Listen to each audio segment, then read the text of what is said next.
2026世界人工智能大会暨人工智能全球治理高级别会议今天在上海开幕。高端访谈专访大会重磅嘉宾诺贝尔化学奖得主、清华大学教授奥马尔亚吉。Well, I was listening quite intently to what he has to say, and I was quite impressed with the detail of the speech and the plan. 他认为人工智能可以拓展人们的科研思路。And science is all about questions. Okay, it's all about figuring out what is that important question. 全职入职中国清华大学，他说 Quite honestly, they are truly inspiring to me. 高端访谈，敬请收看。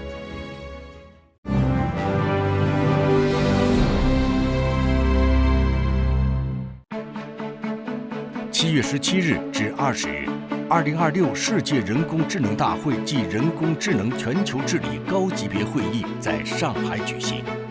习近平主席出席大会开幕式并发表主旨讲话，全面系统阐述中方对于人工智能发展和治理的政策立场和理念主张。2026世界人工智能大会暨人工智能全球治理高级别会议今天开幕。我们本期节目的嘉宾亚吉教授也在现场近距离地聆听了习近平主席的主旨讲话。那么他有什么样的感受与收获呢？马上我们来采访一下他。Professor Yagi, you're here at the opening ceremony and also the main forum listening to this very inspiring speech by President Xi. So how do you feel about the speech? Inspiring and exciting. Well, I was listening quite intently to what he has to say, and I was quite impressed with the detail of the speech and the plan. And I think the most inspiring thing for me is that he looks at AI and its development as a world to benefit the world, as a world activity, and that no one nation should have exclusive right over AI. And I like the openness, the open source. I think that's very helpful to a lot of scientists such as myself, and I hope more and more countries will follow suit. So I think it was a great speech, was inspiring, and it's really good to be here and hear it firsthand. So which part of the speech impressed you the most, and what are your major takeaways from listening to the speech by President Xi? Well, I think the speech laid out exactly what is the vision for AI in China. China is advancing very rapidly on many fronts, and AI is advancing rapidly.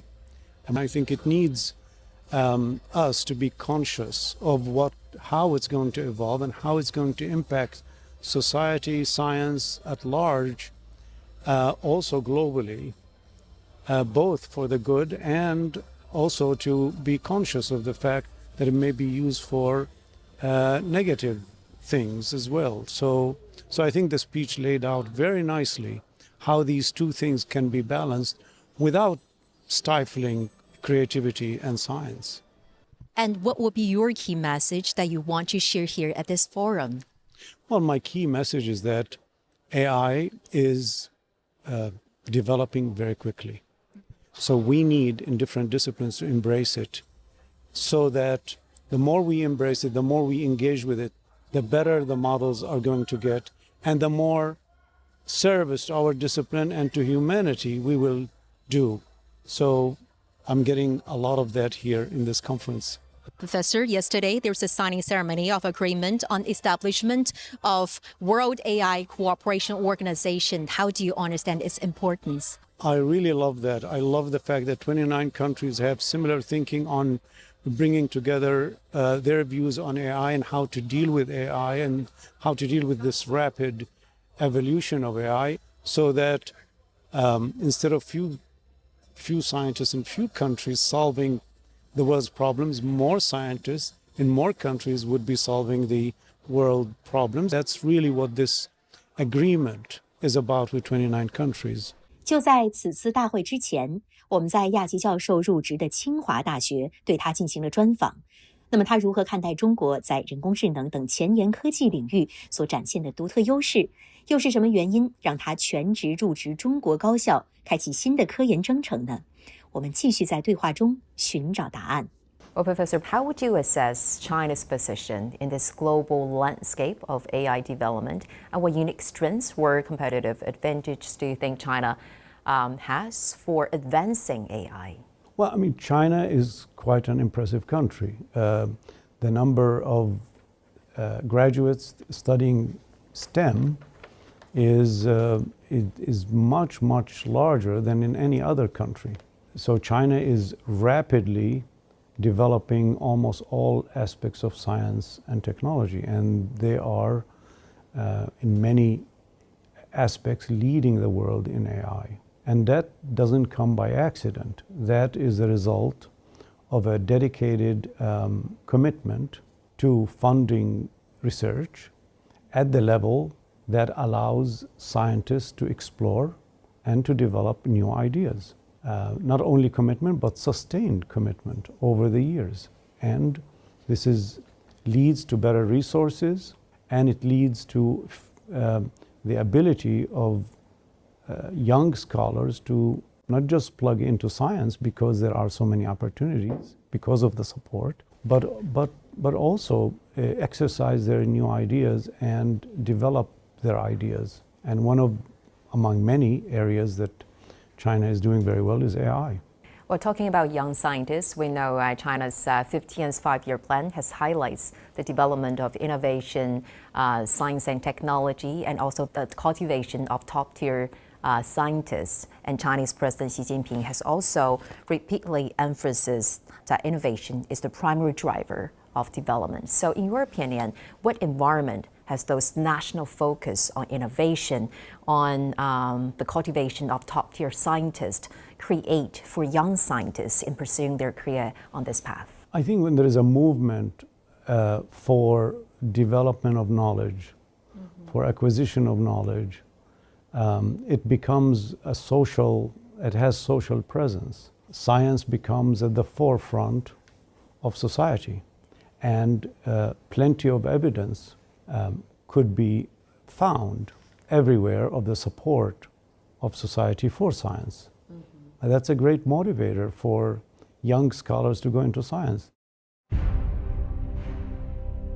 奥马尔亚吉出生在约旦安曼的一个巴勒斯坦难民家庭，一家10几口人蜗居在一个狭小的房间里，屋里没有电，也没有自来水。亚吉人生的转折点出现在10岁。那年，他在学校图书馆偶然发现了一张分子结构图，这张图深深地吸引了他，并点燃了他对化学的热情。15岁，他赴美国求学，此后长期在美国高校从事科研和教学工作。20世纪90年代，亚吉成功合成了金属有机框架材料。这种材料不仅结构稳定，还能从沙漠空气中吸收水分，并将其转化为洁净的饮用水。2025年，他因在金属有机框架开发方面的杰出贡献，获得诺贝尔化学奖。Professor, you are best known for developing MOFs, metal organic framework compounds, and this breakthrough has also earned you the Nobel Prize in Chemistry last year. So, if you don't mind, could you please hopefully use some of the layman terms to help our viewers have an idea about what MOF is and why they matter? Metal organic frameworks are new materials that we discovered back in the mid-1990s. Imagine a building block where you make an architecture, you make a building out of a building block. That building block could be used to make different forms. Except in our chemistry, it's not just one kind of building block, but it's almost an infinite supply of building blocks. And therefore, it's been leading to an almost infinite possibilities of materials. So we developed the chemistry of being able to link these building blocks together to make different forms, just like an architect and a builder. So we learned how to shape space on the molecular and atomic level, on the minute level. And in this space, we learned how to modify it so that we can carry out, let's say, hydrogen storage to make clean energy, or take CO2 out of the air to make clean air. I heard it can even harvest water from air and even desert environment. Indeed. You could even design it so that to do almost a fictional thing, which is to take water out of desert air and make drinking water. This is no longer fiction, this is reality. Please don't laugh at me if I'm asking this question, but taking water, let's say from desert region that is already very dry, will it make that area even drier?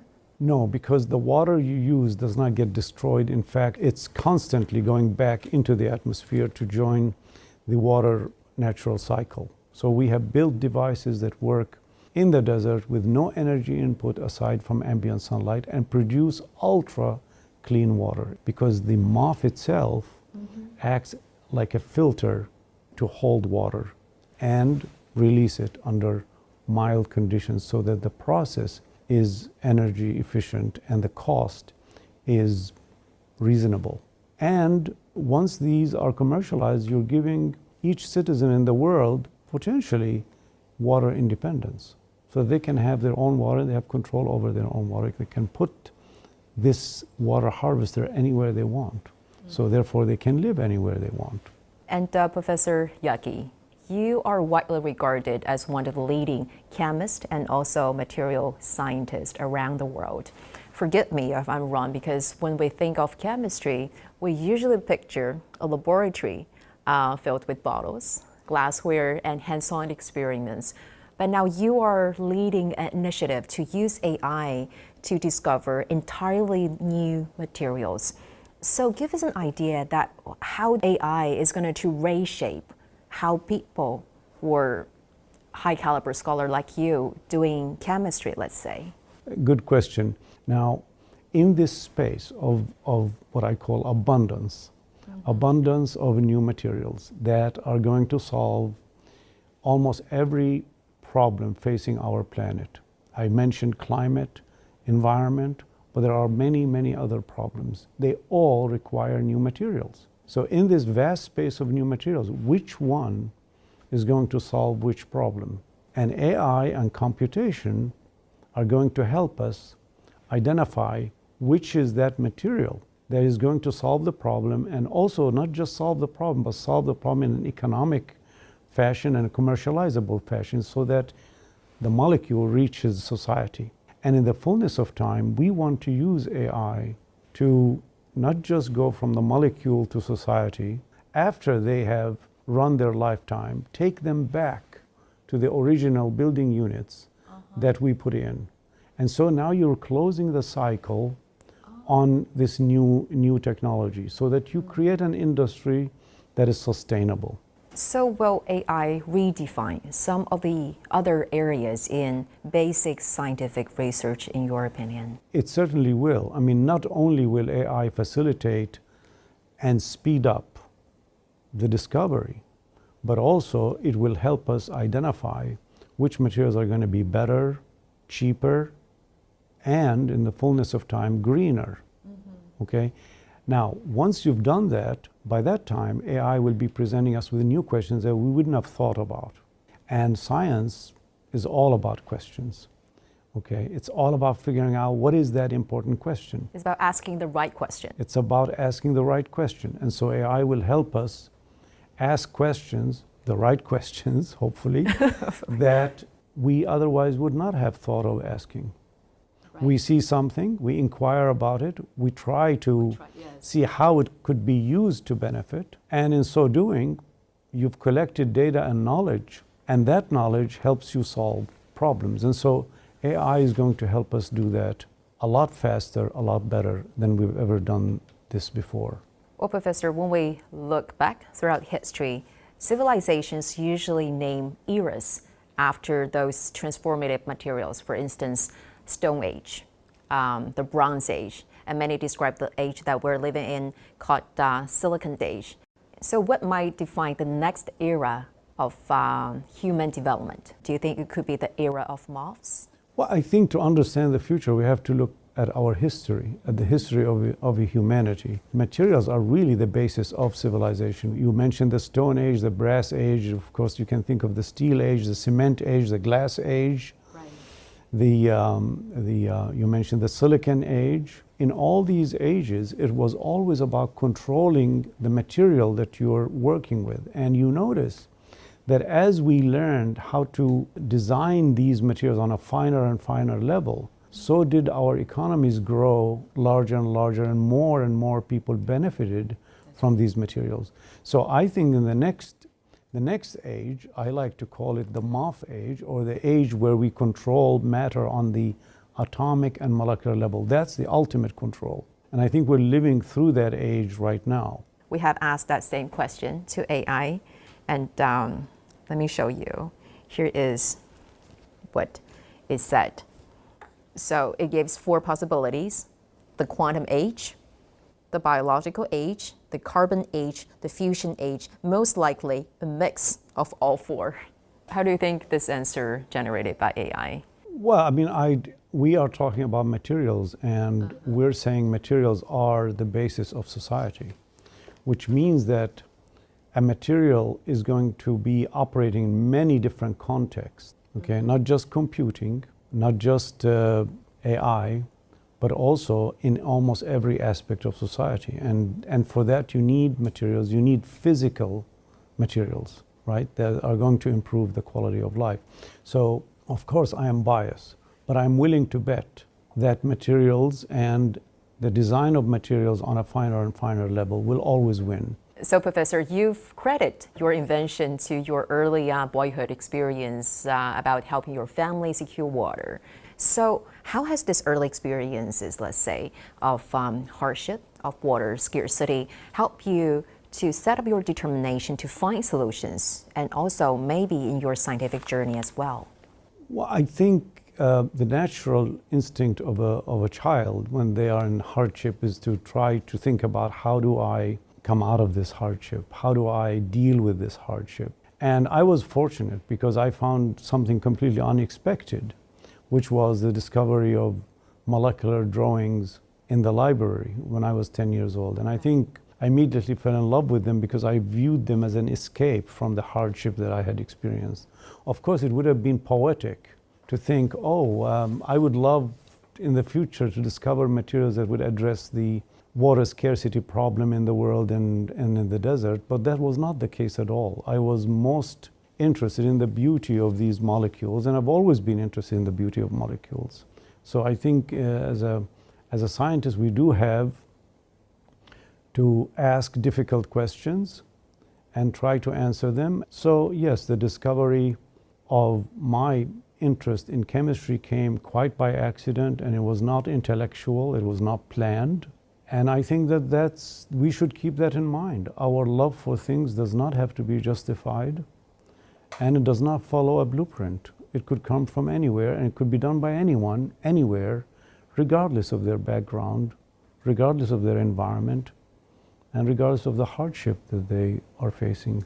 Raised and growing up in a Palestinian refugee family in Jordan, to moving to the United States at the age of 15, at the time you don't speak much English, with a dictionary in your hand, and now to becoming a Nobel laureate. So looking back at this incredibly remarkable yet challenging journey, what do you think that made it possible through all those years? I think what helped me quite a bit is to look ahead and keep focus on the goal and have always the long view, instead of getting preoccupied with various distractions of the present, is to keep in mind the objective. And that objective, of course, in my case, was scientific. Mm-hmm. The other thing that I thought helped me quite a bit, aside from being highly focused, is that whenever you are working and you're successful at your work, there will always be detractors. And I never really thought of the detractors as a big negative. I always thought the questions that the critical questions that people are asking, some of them are fair and some of them are unfair. So I'll take the fair ones and improve my skill and prove my talent. And the ones that I think are unfair, throw them away. So you don't have to worry about it.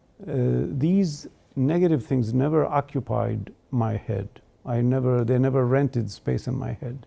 So I kept my head open to to self-improvement.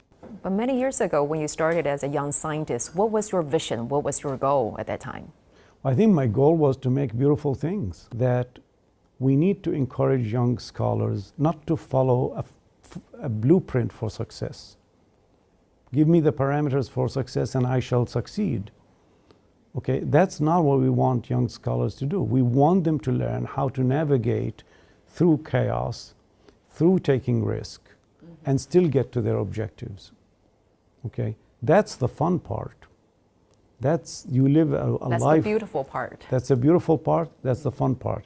So there hasn't been a day in my life where I didn't wake up really excited about going to my office, to my lab. The motivating force. 2026年7月，亚吉离开任教14年的美国加州大学伯克利分校，全职加盟清华大学。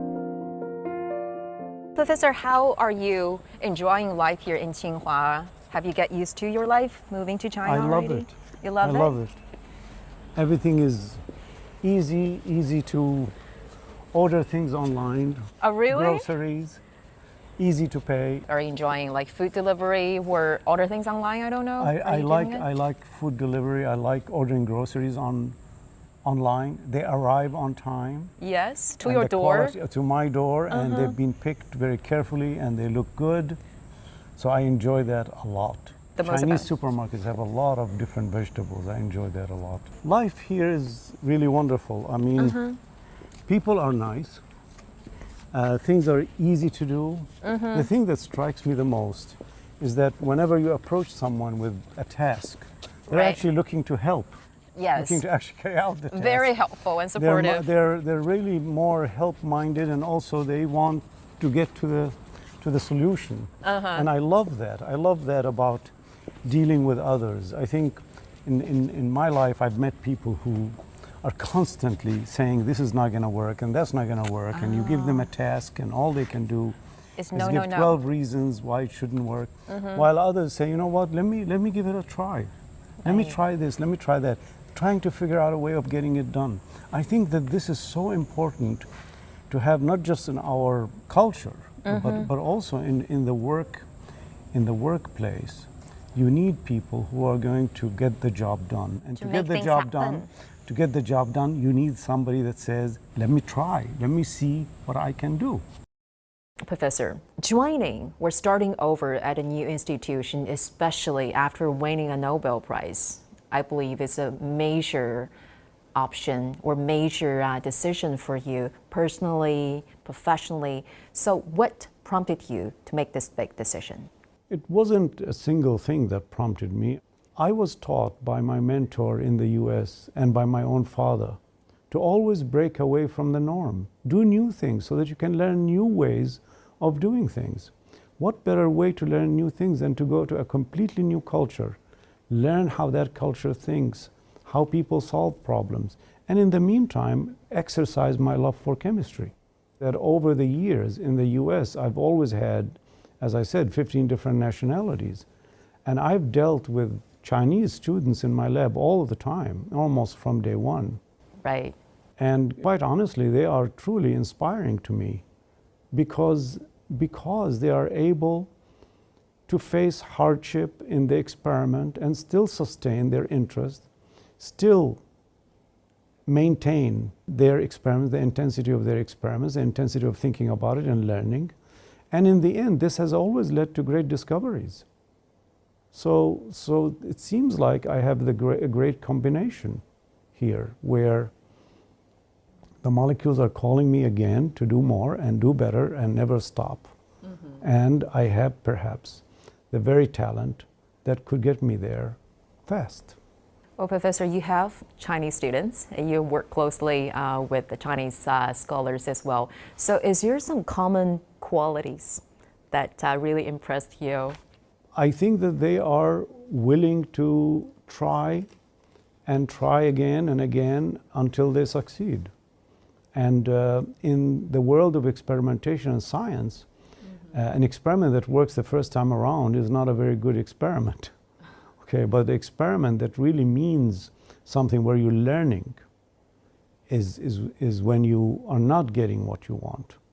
from the experiment. Repeated failures. Repeated failures. And in this repeated failure, you're learning. But also it requires a very courageous mind to come to the lab every day to fail and fail and fail and fail. That persistence is absolutely necessary in science. Obviously, you need to have the skill, the scientific skill. But I would say that among the Chinese students, I find higher proportion of students who are willing to carry out this path and ultimately succeed. Well, there is something that you said at your appointment ceremony that really motivated and inspired me. You said that in choosing Tsinghua, you're ready to begin again, not to slow down, not to repeat what has been done, but to pursue science with more energy, intensity, and ambition than ever before. What does this beginning again mean to you, and what new frontiers do you hope to explore here, Professor? Begin again means to address an even larger challenge than I've addressed before. And this larger challenge has to do with how do we change the way we do research? Okay, can we exemplify that by combining AI, robotics, and making new materials? But in the meantime, we are communicating to our discipline, in this case, chemistry, material science, that there's a new way to do science. There is a new way to make great discoveries. So the discoveries that we make here impact the world, and they are done for the world. And when you work back in the States, you have this portrait of Marie Curie sits right in your conference room. And you said when things get tough, you ask your students to gaze into her beautiful eyes. What do you want students to look in there, Professor? Well, I think they need to know that they can always do more and they always can do better. In fact, all of us could benefit from that idea. We all can do more, we all can do better. And now our new motto after the Nobel Prize is that we can all do more, do better, and never stop. Even after winning a Nobel Prize in... Yes. The business of research and acquisition of knowledge is not just a joy, but it's our duty in society. It is how society elevates itself, is through acquisition of knowledge. Well, Professor, thank you so much for your time, for taking us to this beautiful journey of chemistry, of AI, of material science, and also your molecule of your unforgettable and unbelievable life. Thank you so much. Thank you so much.